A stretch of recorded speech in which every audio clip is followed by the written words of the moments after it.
السلام عليكم ورحمة الله وبركاته. ازيكم عاملين ايه؟ يا رب تكونوا بخير. فيديو النهاردة ان شاء الله هنفرز التوم بطريقة حلوة جدا. من السنة للسنة لا هيغير لونه ولا طعمه ولا اي حاجة، وبجد لونه هيبقى ابيض من اول يوم زي نهاية السنة. ان شاء الله الطريقة هتكون سهلة قوي وبسيطة بدون اضافة زيت او اي مواد تانية. بجد الطريقة دي هتعتمديها لو انتي بتخافي او من الناس اللي مش بتفضل تفريز الثوم. انا هنا بعمله زي ما انتوا شايفين بظهر السكينة علشان يبقى معايا مربعات. ليه بعمله كده؟ علشان تبقى سهلة لما يتفرز او يبقى متجمد، تقطعي القطعة اللي تناسبك او اللي انتي عايزاها، وبقية الكيس بتاعك هيكون زي ما انت شايفة كده بالظبط. طريقتها حلوة وسهلة جدا، وان شاء الله هنعمل من القشرة الداخلية للثوم هنعمل الثوم البودر بطريقة مفيش اسهل من كده. اول حاجة هنبدأ هنقشر الثوم زي ما انتم شايفين. هاخد القشرة البيضة مش الخارجية، لا القشرة الداخلية بتكون لونها ابيض، الورقة نفسها او القشرة كلها بتبقى بيضة، فانا اللي هستعمله. انا هنا نضفت الفصوص بتاعة الثوم وطلعت القطعة اللي بتبقى من جوه شوية، بتبقى عاملة كده يعني زي الخشبة كده صغننة، فدي طبعا لازم اخرجها علشان ما تبوظليش المفرمة. طريقة بقى الفرم: عندك المفرمة اللي هي اليدوي، عندك الكبة، عندك مفرمة كهرباء، كل ده هيبقى ان شاء الله شغال معاكي وهيبقى سهل قوي. انا هنا بقى اخدت جزئية كده من الثوم، وبدأت كده افصل الفصوص عن القشرة اللي موجودة قدامكم. وفي كمان القطعة اللي هي الخضرة دي للناس طبعا اللي بتعمل سمك وبتحب التتبيلات الكتير في السمك، او ممكن كمان للبتنجان مخلل حاجات كده. ان شاء الله برضك هنفرمها مع بعض وهنخلوها على جنب علشان هنحتاجها. مش هنرمي اي حاجة من التوم طبعا غير القشرة اللي هي الناشفة اللي هي الخارجية، او كمان التومة اللي فيها فيها اي اتساخ. يعني التوم مش بيتغسل، انا ما غسلتهوش بس انا نضفته واستبعدت طبعا القشره اللي هي مش نظيفه. الطريقه سهله وبسيطه ومفيش اسهل من كده. انا هنا عشان اخرج القطعه اللي هي الداخليه دي اللي عامله زي الخشبه دي لازم تطلعيها، علشان لو نسيتيها هي اصلا مش هتتفرم مهما عملتي.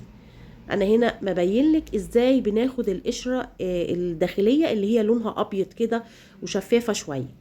فصلت كل الفصوص الثوم عن القشر، وطبعا القشر ده انا هستبعده دلوقتي، وهنقول لكم ان شاء الله ازاي هنعمله توم باودر. الفصوص زي ما انتم شايفين الموضوع مش بياخد وقت خالص خالص يعني.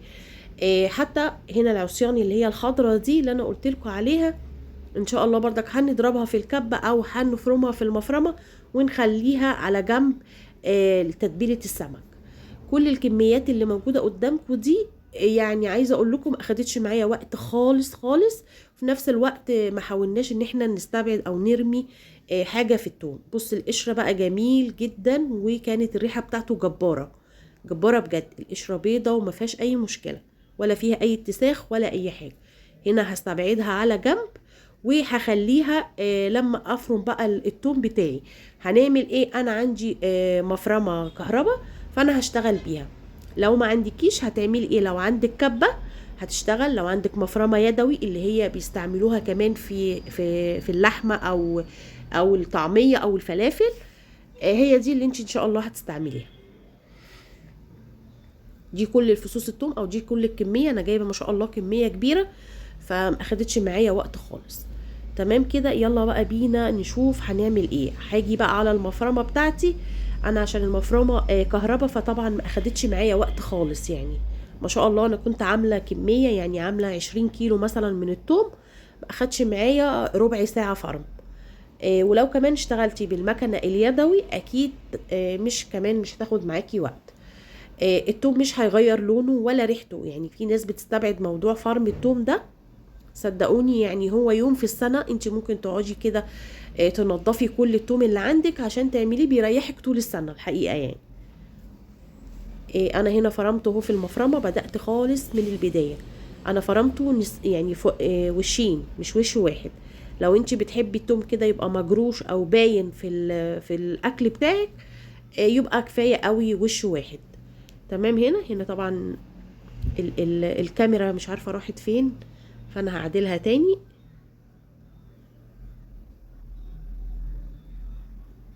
كده طبعا المفرمه شغاله ما شاء الله، مفيش فيها حاجه. لو ما عندكيش كبه كبيره ممكن الكبه بتاعت التوابل هتأدي الغرض طبعا على قد الكميه اللي تناسبك، كل حد طبعا على قد كميته. لو وصلتي معايا للفيديو لحد هنا ما تنسيش تضغطي لايك. هنا بقى بدأت اجري طبعا في الكاميرا، لان اكيد مش هخلي الكاميرا شغاله ببطء كده علشان محدش يمل طبعا في المشاهده. هي ما شاء الله اشتغلت معايا ربع ساعه كنت مخلصه 20 كيلو توم. بصوا ده كده مجروش زي ما انا قلت لكم، لو انتوا حابين كده تمام مفيش مشكله، وكمان مش هيبان في الاكل للناس اللي بتخاف، بس انا بحب التوم بتاعي بيكون ناعم جدا، فاديته وشين يعني اديته فرمتين. هنا بقى بعد ما خلصت الكميه تمام، دي تقريبا اول 10 كيلو خلصتهم، كان بنفس الشكل اللي انتوا شايفينه قدامكم ده. التوم لونه ابيض ابيض جدا ما شاء الله، وهيكون معاكي ان شاء الله لاخر تفريزه من التوم، يعني لنهايه السنه ان شاء الله هيكون معاكي بنفس اللون والريحه. اللي انا هستعمله دلوقتي ملح، لا هستعمل زيت ولا هستعمل اي افتكاسات من الواحد بيشوفها دي، لا هي بس على الكميه دي كلها معلقه كبيره من الملح، يعني الكميه اللي قدامي دي معلقه كبيره من الملح. هنا كان الكميه التانية نفس الحكايه بديها معلقه كبيره من الملح. تمام، يلا بينا على التفريز. مفيش وقت خالص، مش بياخد معاكي وقت خالص.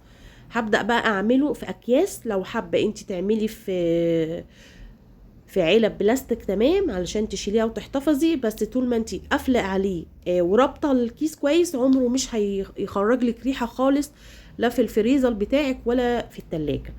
تمام كده، طبعا الاحتفاظ هيبقى من السنه للسنه في الفريزر مش في التلاجة من تحت. هنا بقى بدأت اخرج كل الهواء، ودي حاجة مهمة جدا لازم تعملوها، لازم الهواء كله يخرج معاكي علشان ما يبوظلكيش الدنيا. هبدأ بقى هنا اعقدها كده او اربطها ربطة كده علشان برضك ما يبقاش فيه هواء ممكن يدخل لها. التوم مش هحط له زيت يا جماعة، اللي بيحط للتوم زيت الريحة اول حاجة بتتغير واللون، يعني فانا بصراحة ما بفضلش الزيت في موضوع التوم،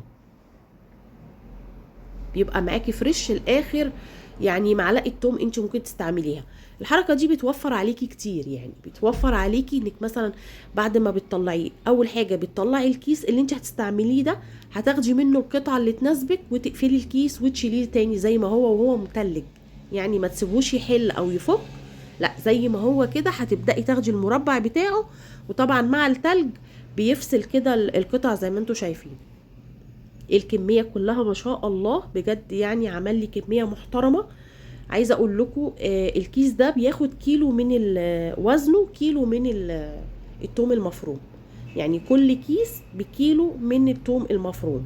انا طبعا يعني لميتهم كلهم في علبة واحدة وحطيتهم في الكيس في الفريزر. يلا بينا على التوم البودر. انا هنا خدت الورق زي ما انتوا شايفين ودخلته الفرن على نار هادية كده، وولعت بصراحة المروحة، فعلشان كده اداني لون على طول. في لون اخضر لو هتلاحظوا في التوم بتاعي. ليه اللون الاخضر ده؟ عشان ما تقلقيش لو وصل معاكي كده، في ورقتين بيكونوا لازقين في بعض في القشرة، فلازم تفكي القشرة كلها. انا في كذا ورقة كانوا بيبقوا لازقين مع بعض، فنسبة سائل فيهم شوية ما نشفتش، فعلشان كده اداني اللون الاخضر. لما عملت تاني مرة الدفعة التانية ففكيت كل الورق من بعضه فاداني اللون العادي خالص. توم باودر ده ولا مش توم باودر، عايزة اقول لكم الريحة جبارة بجد، ريحته رهيبة رهيبة. طبعا مفيش اسهل ولا ابسط ولا احلى من كده، يعني هتتعبي شوية في يوم مثلا وترتاحي سنة بحالها. ان شاء الله يكون الفيديو عجبكم، واشوفكم في فيديو تاني، والسلام عليكم ورحمة الله وبركاته.